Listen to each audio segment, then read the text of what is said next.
இது பார்த்தீங்கன்னா இந்த வாழை மரத்தை அடியோட வெட்டி நம்மளுக்கு தேவையான வாழை மரத்தோட தண்ணி எடுத்து போகிறோம். வாங்க போகலாம்.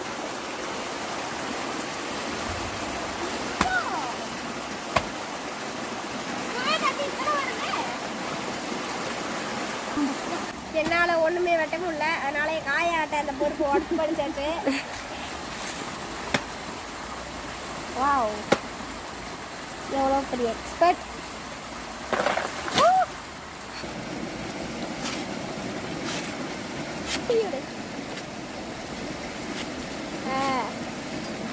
நல்லா செம்ம சீவுடு.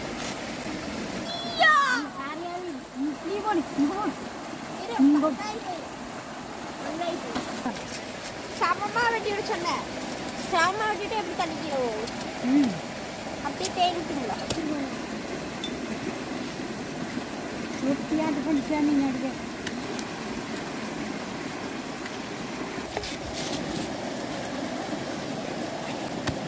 இப்போ குழிய நல்லா டோடி எடுத்துக்கலாம்.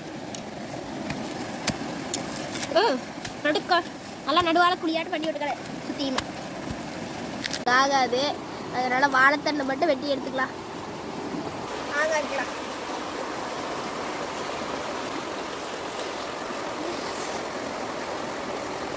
நான் வெட்டிட்டு இருக்கும்போது என் தம்பி வந்தான். நானும் வெட்டுறேன் அப்படின்னா, இதாடா வெட்டுறேன் அப்படின்ட்டு கொடுத்தேன். வெட்டிக்கிட்டு இருக்கிறான். இன்னும் ஃபுல்லாக நல்லா வெட்டினேன். நான் வெட்டு, நான் எப்போ சொல்கிறேன்னா அப்போ வெட்ட வேணாம். வெட்டு வெட்டு. பார்த்தீங்கன்னா ரோசி வந்து நாங்கள் என்ன பண்ணுறோன்ட்டு பார்க்க வந்துருச்சு பக்கத்தாலேயே.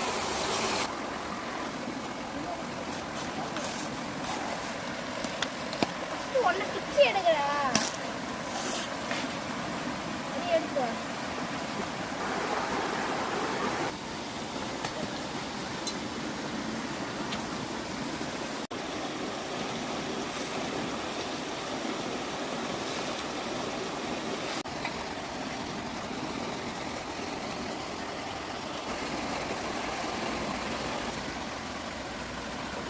பார்த்தீங்கன்னா ஒரு வழியாக சுத்தப்பட்டு நல்லா அதோட தோலை பூரா உரிச்சு உள்ளே இருக்கிற வாழைத்தண்டை எடுத்துட்டோம்.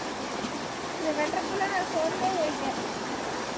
பாருங்க, வாழைத்தண்டை கிடச்சிருக்கு. இதை வந்து வணக்கி சாப்பிடலாம், ஜூஸ் போட்டு குடிக்கலாம். இது வந்து சாப்பிட்டா உடம்புக்கு வந்து ரொம்ப நல்லதாம்மா, வாயா சொன்னாங்க. ஓகே பாய், அடுத்த வீடியோவில் பார்க்கலாம்.